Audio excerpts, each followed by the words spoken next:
Hello good morning नमस्कार। एक बार फिर से आप सबका स्वागत है वाईफाई स्टडी स्टूडियोज चैनल पे which is a part of an academy. और सुबह 5 बजे का जो समय होता है आप सबको अब तक तो याद हो गया होगा कि सुबह 5 बजे आपको मिलता है सीईटी के जीके का सेशन, राइट। आज है सैटरडे, तो पहले तो ये समझ लो कि ये क्लास मंडे टू सैटरडे होता है, क्योंकि कल आधे मुझे पता है पूछेंगे कि मैम आज क्लास नहीं हुई क्या। तो कल भाई संडे है, कल क्लास नहीं होता है। This is from Monday to Saturday.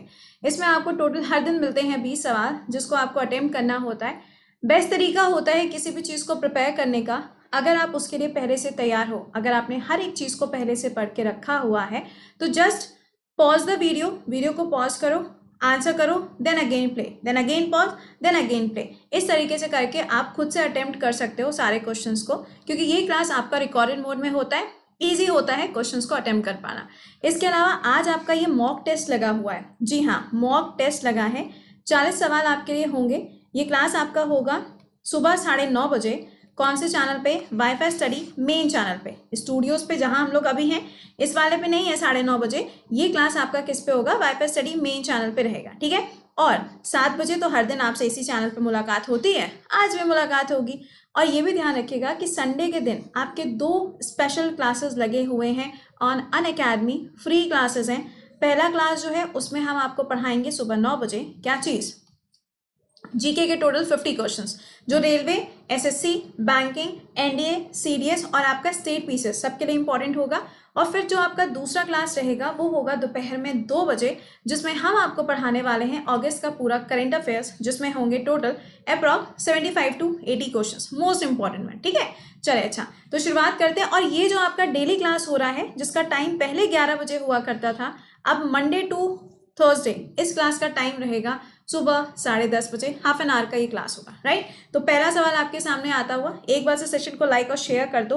और हाँ, एक चीज और, अगर कभी कोई सवाल रिपीट हो जाता है, देखो रीजन बीइंग जीए या फिर हम कह लें कि जनरल नॉलेज एक ऐसी चीज होती है जो कहीं ना कहीं रिपीट हो ही जाता है ना, तो उस पर टेंशन मत लिया करो, जस्ट सॉल्व इट, ओके। देखो सवाल में पूछा जा रहा है कि यूनिसेफ जो है इसका गठन कौन से ईयर में हुआ था। इसका आंसर बनेगा 1946।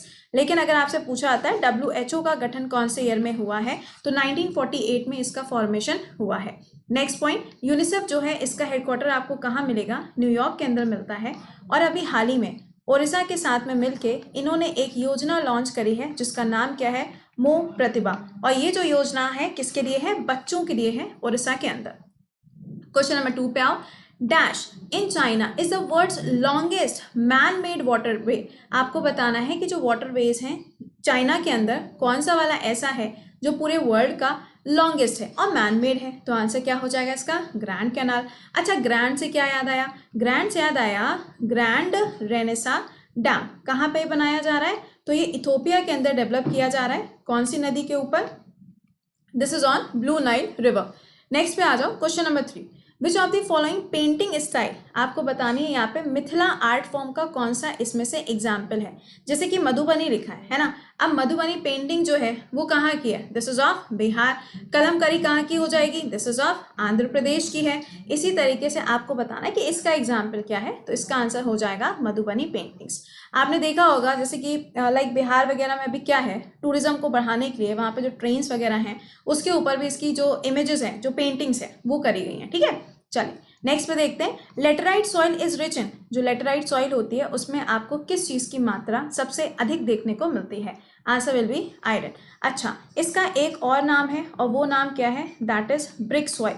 सेकेंडली याद रखिएगा कि जो काली मिट्टी है जिसे हम ब्लैक सॉइल बोलते हैं, इसको रेगुर मिट्टी के नाम से भी जाना जाता है। और ये आपको उन एरियाज में मिलती है जहाँ पे लावा की फॉर्मेशन हुई है, यानी कि आपका जो प्लेट्यू वाला एरिया है महाराष्ट्र एंड गुजरात, वहाँ पे आपको इसका ज़्यादा फॉर्मेशन मिलता है। अगला सवाल आपको बताना है कि इसमें से out of which of the following is the known as the flagmen of India. Flagmen of India के नाम से इसमें से किसको जाना जाता है? देखो, एक फ्लॉगमेन कैंपेन चलाई गई थी, जिसमें क्या होता है, दौड़ते दौड़ते जो भी जगह मिलती है, किसी भी जगह पे अगर आप देखोगे तो कूड़ा करकट होता है ना, तो उस वेस्ट को कलेक्ट करने के लिए फ्लॉगमेन नाम का एक कैंपेन चलाया गया था लास्ट ईयर स्वच्छ भारत अभियान पे। तो उसके ब्रांड एम्बेसडर कौन बने थे? रिपू दमन, क्योंकि इनके द्वारा इसकी शुरुआत करी गई थी। अगला सवाल आपको बताना है, इसमें से भारत का कौन सा ऐसा राज्य है जहाँ पे काची गोडी नाम का जो डांस फॉर्म है वो परफॉर्म किया जाता है। तो ये डांस फॉर्म कहाँ का हो जाएगा? राजस्थान का। इसी के तरीके से कालबेलिया याद रखा। अगला है आपका पंजाब, तो यहाँ पे भांगड़ा होता है। ये तो कई बार पूछा आता है और कॉमन भी है। चलो लास्ट वाला ऑप्शन कट रहा है, कोई बात नहीं। सवाल में पूछा जा रहा है कार्बे कमेटी बनाई गई थी 1955 में, आपको बताना है कि किस चीज़ से जुड़ी हुई है। इसका आंसर क्या हो जाएगा? ये जुड़ी है आपकी village and small scale industries से। देखो कमिटीज में क्या होता है, जैसे कि संतनाम कमेटी पूछ ली है ना, या आपसे पूछ सकते हैं कस्तूरी रंजन कमेटी, या पूछ सकते हैं लाइकवाइज आपसे गडगिल कमेटी। तो ये कमिटीज जो है ना, इनके नाम थोड़ा सा याद रखना। अगला सवाल, which of the following ruler belongs to the Chola dynasty, इसमें से कौन सा ऐसा है जो कि चोला वंश से बिलोंग करता है? तो आंसर बनेगा राजेंद्र चोला इज द राइट आंसर। मुझे कमेंट सेक्शन में लिख के बताना, क्या राजेंद्र चोला के नाम से जुड़ा हुआ क्या कोई मंदिर वगैरह है जो इन्होंने बनवाया है? अगर हाँ तो कमेंट सेक्शन में जरूर से मेंशन करिएगा। और हाँ, प्लीज इस सेशन को लाइक और शेयर जरूर किया करो। अगला सवाल, which Mughal emperor came up with the idea of शुल्क ए कुल, आपको बताना है कि ये जो आइडिया था ये कौन से मुगल एम्परर का था? आंसर विल बी अकबर का ये आइडिया था। ठीक है, नेक्स्ट देखते हैं, कौन सी ऐसी रिवर है, कौन सी ऐसी नदी है इसमें से जिसको सिंगी काम्बन के नाम से जाना जाता है? तो आंसर क्या बनेगा भैया? इंदस रिवर इसका करेक्ट आंसर रहेगा। अच्छा एक चीज और, सिंधु नदी की जब हम बात करेंगे, इंदस की बात करें तो ये 3 देशों में से जाती है।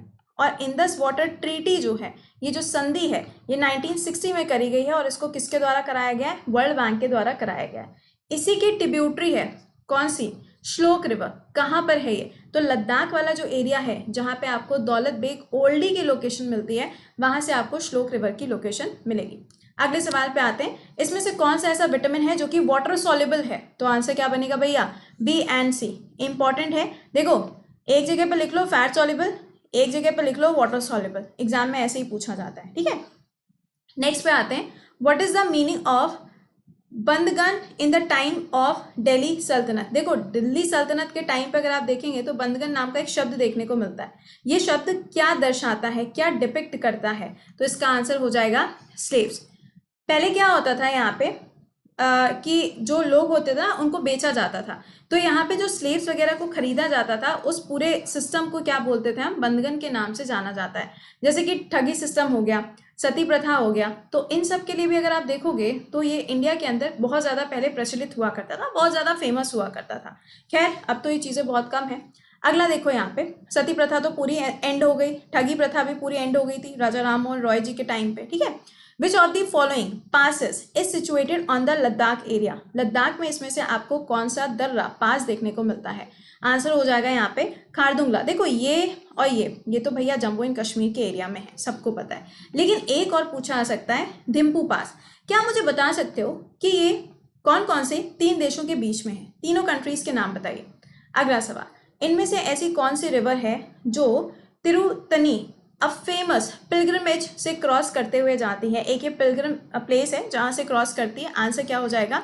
Nandi is the right answer. Next, which of the following day celebrated as a national energy conservation day?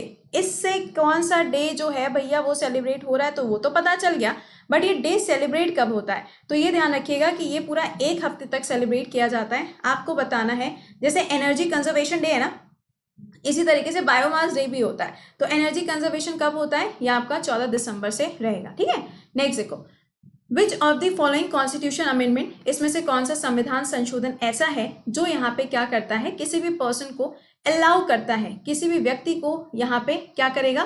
Permission देगा to be the governor of 2 और मोर स्टेट, यानी कि 2 या 2 से ज्यादा राज्यों का क्या हो सकता है? वो राज्यपाल के रूप में नियुक्त किया जा सकता है। तो राज्यपाल की नियुक्ति पहले पता हो, इस आर्टिकल में है 155 में, और ये अमेंडमेंट कौन सा है? 7th वाला है। कब किया गया है? 1956 में। फॉर एग्जाम्पल आनंदीबेन पटेल, और कहाँ कौन से राज्य हो जाएंगे? MP and UP। नेक्स्ट देखिए, इसमें से कौन सा ऐसा नेशनल पार्क है या हम कह सकते हैं प्रोटेक्टेड एरिया है जो आपको हिमालय के ईस्टर्न साइड पे मिलता है? ईस्टर्न का मतलब क्या हो गया? आपका अरुणाचल वाला जो एरिया है वहां पर। तो इसका आंसर क्या बन जाएगा? Namdapha national park. कहाँ है? अरुणाचल में। अब देखो केबुल लाम जो है कहाँ मिलेगा? मणिपुर के अंदर है। जिम कॉर्बेट कहाँ है? उत्तराखंड के अंदर है। बांदीपुर कहाँ है? देखिए कौन बताता है, बिल्कुल इजी क्वेश्चन पूछ दिया मैंने। चलो नेक्स्ट देखते हैं, Who among the following scientists invented the cotton gin? Cotton gin किसके द्वारा यहाँ पे इन्वेंट किया गया था? उस आपको वैज्ञानिक का नाम बताना है। ठीक, इसका आंसर बनेगा यहाँ पे एली वेटनी के द्वारा इसको क्या किया गया था, इन्वेंट किया गया था। नेक्स्ट पे आइए, विच ऑफ द फॉलोइंग रूलर, इसमें से आपको यहाँ पे रूलर का नाम बताना है जिसके टाइम पे अगर आप देखेंगे तो क्या है, टाउन ऑफ द थंजौर, ठीक है, टाउन ऑफ द थंजौर यानी कि थंजौर नाम का जो टाउन था उसको क्रिएट किया गया था और एक मंदिर भी बनाया गया था। आपको उस राजा का नाम बताना है। आंसर हो जाएगा यहाँ पे विजय। क्या आप मुझे ये बता सकते हो कि ये जो डायनेस्टी थी ये इंडिया के कौन से स्टेट में थी, केरला, तमिलनाडु, आंध्रा या फिर कर्नाटका? आंसर। नेक्स्ट देखिए, waterfall located on Sharavathi river, Sharavathi नदी जो है कहाँ पर है, ये कर्नाटका में। आपको बताना है कि इसके ऊपर कौन सी वाटरफॉल है, तो इसका आंसर क्या हो जाएगा, जोग वाटरफॉल की लोकेशन है। पूरे वर्ल्ड की सबसे ऊंची वाटरफॉल कौन सी है, तो ये हो गई एंजल वाटरफॉल। कहाँ पर है ये, साउथ अमेरिका में, आपका जो वेनेजुएला है वहां पर आपको इसकी लोकेशन मिलती है। ठीक है, अब 20 में कितने किए हो सही, ये मेरे को जरूर बताना। एंड सेशन ये कैसे लग रहे हैं ये जरूर से कमेंट सेक्शन में बताया करो, क्योंकि आपके फीडबैक बहुत ज्यादा मैटर करते हैं। आप डेली करंट अफेयर्स के लिए you can join me at 7 AM, वो तो आप करते ही करते हो, लेकिन ये भी ध्यान रखो कि आज आपका जो स्पेशल क्लास लगा हुआ है, मॉक वाला जो क्लास लगा है, ये कितने बजे है, 9:30 बजे वाईफाई स्टडी चैनल पे रहेगा। और डेली जो आपका ये रेलवे का क्लास होता है स्टूडियोज चैनल पे, ये आपका अब टाइम चेंज हो गया है, वो 10:30 बजे रहेगा, मंडे टू थर्सडे। और आज वाला जो है वाईफाई स्टडी मेन चैनल 9:30 बजे। ठीक है, इसके अलावा आप में से जितने ऐसे स्टूडेंट्स हैं जो एसएससी या फिर रेलवे या फिर आप डीआरडीओ एनडीए किसी भी एग्जाम की प्रिपरेशन कर रहे हो, अगर आपको जीएस पढ़नी है बिल्कुल बेसिक टू एडवांस, तो आप इस बैच को ज्वाइन कर सकते हो। इसमें कोड लगेगा कृति 10। सेकेंडली ये ध्यान रखिएगा, यूपीएससी का बैच भी चल रहा है, इफ यू वांट तो आप उसको भी ज्वाइन कर सकते हो, उसमें भी कोड लगेगा कृति 10। चलिए अच्छा, तो मिलते हैं 7 बजे के सेशन में और फिर 9:30 बजे आपसे मुलाकात होगी। टिल देन खुश रहिए, मुस्कुराते रहिए, bye bye and take care.